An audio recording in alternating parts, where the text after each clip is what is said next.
Friends ಯಾವಾಗ್ಲೂ ಕೇಳ್ತಿರ್ತಾರೆ ನೀನ್ cool ಆಗಿರೋದಕ್ಕೆ ಹೆಂಗೆ ಸಾಧ್ಯ ಅಂತ. ಹೆಂಗೆ ಅಂತ ಅಂದ್ರೆ ನಮ್ಮ ಮನೆ ಆಚ ಕಡೆ ದೊಡ್ಡ ಮರ ಇದೆ, ಅದು ನನ್ನ ಕೂಲ್ ಆಗಿರ್ಸಕ್ಕೆ ಹೆಲ್ಪ್ ಮಾಡುತ್ತೆ. ಸೊ ಕಾಡನ್ನು ಬೆಳೆಸಿ ನಾಡನ್ನು ಉಳಿಸಿ, save trees for better tomorrow.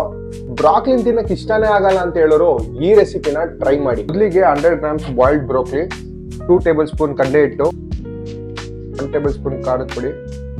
Video on ಮಾಡಿದ್ರೆ ಗರಂ ಮಸಾಲ ಮತ್ತೆ ಜೀರಿಗೆ ಪುಡಿನ ಹಾಕ್ಬಿಟ್ಟಿದೀನಿ, 1/2 tablespoon ನೀವು ಹಾಕ್ಬಿಡಿ. 50 ಗ್ರಾಮ್ ಮೊಸರು ಮತ್ತೆ 50 ಗ್ರಾಮ್ ಪನ್ನೀರ್ನ ಎರಡನ್ನೂ ರುಬ್ಕೊಂಡು ಇದನ್ನ ಹಾಕೊಳ್ಳಿ ಮಿಕ್ಸ್ಚರ್. ಸ್ವಲ್ಪ ಸಾಲ್ಟ್ ಹಾಕೊಳ್ಳಿ ರುಚಿಗೆ ತಕ್ಕಷ್ಟು.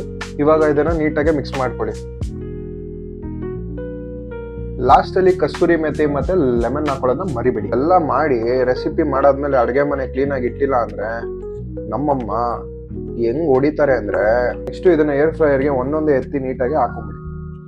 ನೆಕ್ಸ್ಟ್ ಇದನ್ನ 12 minutes 180 degrees ಅಲ್ಲಿ ಏರ್ ಫ್ರೈ ಮಾಡಿ.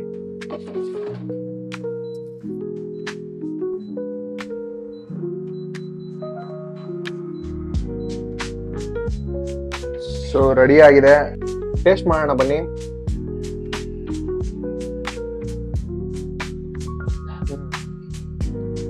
ಚೆನ್ನಾಗಿದೆ. ಇದರಲ್ಲಿ ಟೋಟಲ್ ಆಗಿ ಎಷ್ಟು ಕ್ಯಾಲೋರೀಸ್ ಇದೆ, ಎಷ್ಟು ಪ್ರೋಟೀನ್ ಇದೆ ಅಂತ ಕ್ಯಾಪ್ಷನ್ ಅಲ್ಲಿ ಹಾಕಿರ್ತೀನಿ, ಚೆಕ್ ಮಾಡಿ. ಮೇ ಬಿ ಮ್ಯಾರಿನೇಟ್ ಮಾಡಿದ್ರೆ ಇನ್ನೂ ಚೆನ್ನಾಗಿ ಇರ್ತಿತ್ತು ಅನ್ಸುತ್ತೆ, ಬಟ್ ಚೆನ್ನಾಗಿದೆ.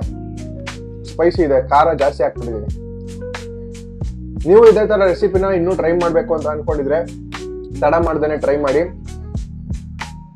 ಹಾಗೆ ಇದೇ ತರ ಇನ್ನೂ ರೆಸಿಪಿ ಮುಂದೆ ಬೇಕಾದ್ರೆ ನನ್ನ ಫಾಲೋ ಮಾಡೋದಂತೂ ಮರಿಬೇಡಿ.